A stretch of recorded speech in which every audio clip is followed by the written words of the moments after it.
নিতাই জয় গৌর জয় জয় শ্রীরাধে। তোমরা দর্শন করো আজকে যুগল কিশোরকে কেমন লাগছে। আর এখানে দেখো একটা কিন্তু ছোট্ট পোকা বারবার করে ভগবানের গায়ে পড়ছিল, আর আমি বারবার করে সরিয়ে দিচ্ছিলাম। পরে পোকাটাকে দেখে আমারই হিংসা হলো যে সত্যি পোকা হয়েও ভগবানের কত কাছে পৌঁছতে পেরেছে, কিন্তু আমার মতন অধম পতিত হয়েও ভগবানের চরণটুকুন স্পর্শ করতে পারছে না বা ভগবানকে দর্শন করতে পারছে না।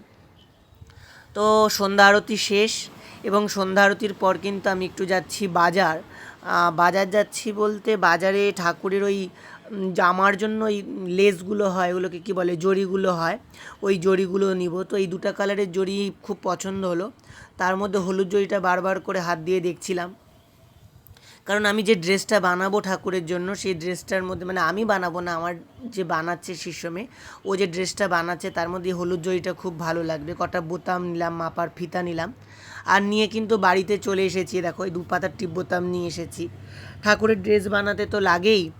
আর এই লেসটা নিয়ে এসেছি, দেখো এই ড্রেসটা ঠাকুরের কিন্তু বানানো হচ্ছে। সামনে একটা ঠাকুরের ঝাঁকি করার ইচ্ছা আছে, মানে অনেক বছরের বা অনেক জীবনের স্বপ্ন তো স্বপ্নই থেকে যায়, পূরণ করা সবসময় সম্ভব হয় না। তবে ভগবান চাইলে পরে কী না হয়, রাধারানী চাইলে পরে কী না হয়। মনে যদি তার প্রতি সেবা ভাবনাটা থাকে, তার সেবাটা সে ঠিক নিজে নিজেই করিয়ে নেয়। তখন আর তোমাকে চেষ্টা করতে হবে না যে মানে তুমি সেবা করবে। তোমার সেবার চিন্তাভাবনা দেখে ভগবান তার সেবার নিজের জোগাড়টা তিনি কিন্তু ঠিক করিয়ে নেবে। তো দেখো এই ড্রেসটা বানানো হবে, আর ওই লেসটাই কিন্তু এই জামার মধ্যে লাগানো হবে, আর কমপ্লিট হলে তোমাদেরকে দেখাবো। আর এখানে দেখো আরেকটা জিনিস কিন্তু অর্ডার করেছিলাম, যদিও আমি মানে দিইনি, একজন ভক্তই এই জিনিসটা পাঠিয়েছেন। তো এটা সুইমিং পুল, কিন্তু সুইমিং পুলটা কী হবে তোমাদেরকে অন্য কোনো ভিডিওতে বলবো, আজকে আর বলবো না। তবে তোমরা বলো তো এই সুইমিং পুল দিয়ে ভগবানের কী হতে পারে, তারপর আমি তোমাদেরকে বলবো যে আমি কিসের জন্য এই সুইমিং পুলটা বা এনেছি, বা একজন ভক্ত আমাদেরকে কিসের জন্য দিয়েছে।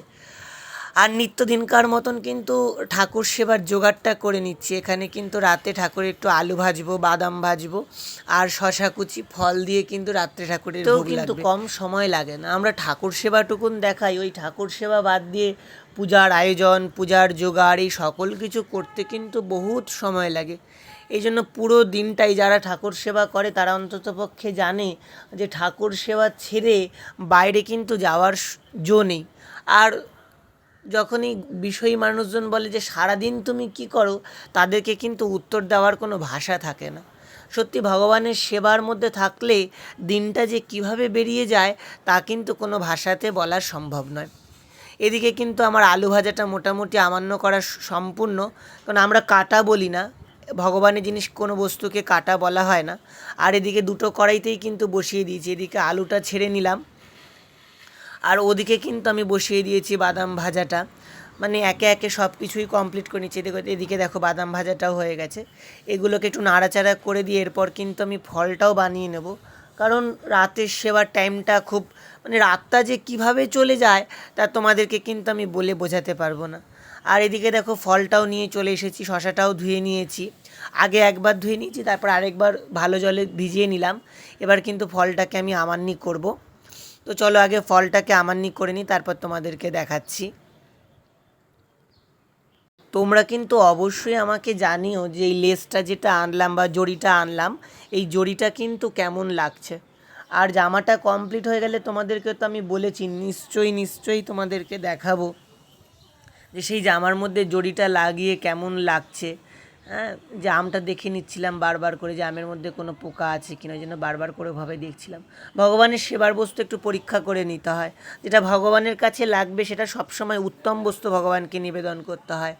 ভগবানের সেবার জন্য সবসময় যে তৎপর থাকবে যে ভগবান কি করলে পরে খুশি হবেন, কারণ ভগবান আমাদের কাছে তো ভগবান হিসাবে আসেন না, ভগবান আমাদের কাছে আসেন আমাদের নিজ জন হিসাবে, আমাদের কাছে সেবা নিতে। তিনি অখিল ব্রহ্মাণ্ডের নায়ক, তিনি পারেন না এমন কোনো কিছু নাই।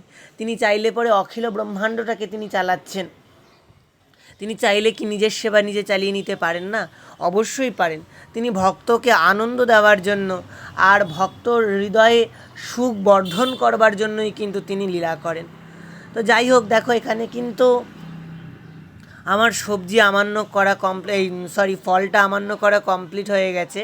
আর ওদিকে সবজিটা হচ্ছে, গ্যাসে একবার উঠেছিলাম, উঠে নাড়া দিয়ে চলে এসেছি।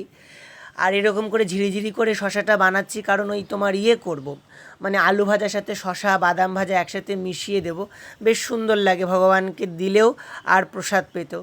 আর ওই দেখো আরতির প্রদীপগুলো কিন্তু বেশি এনে এনে রাখলাম। আর এদিকে ভোগরা কমপ্লিট হয়ে গেছে। এরপর কিন্তু আমি বাসন কটা মাজবো, তারপর কিন্তু প্রসাদ পাবো। তো দেখো এখানে কিন্তু পিতাম্বরী দিয়ে বাসনগুলোকে মেজে নিচ্ছি। তো বাসনগুলো মাজা কমপ্লিট হয়ে গেলেই পরে কিন্তু তারপর আমি প্রসাদ পাবো। প্রসাদ পাই কিছুক্ষণ মালা করে, তারপর কিন্তু আমি শোবো। তো এই সব কিছু কমপ্লিট করতে করতে কিন্তু প্রায় মানে রাত্রি 11:30 12:30 বেজে যায়। আবার সকালবেলা ওঠা থাকে। তাই এই জন্য যারা অনেক সময় বলো যে ঠাকুর সেবা করতে কী আর এমন লাগে, তো তারা ঠাকুর সেবা করে দেখো, তারা নিশ্চয়ই বুঝতে পারবে। তো যাই হোক, এই ছোট্ট একটা ভিডিও তোমাদের সাথে শেয়ার করলাম। অবশ্যই তোমরা জানিও এই ভিডিওটা কেমন লাগছে। যদি ভিডিওটা ভালো লাগে অবশ্যই একটা লাইক করো, আর তোমাদের মূল্যবান মতামত আমার সাথে শেয়ার করো। অবশ্যই জানিও আজ এই ভিডিওটা তোমাদের কেমন লাগলো।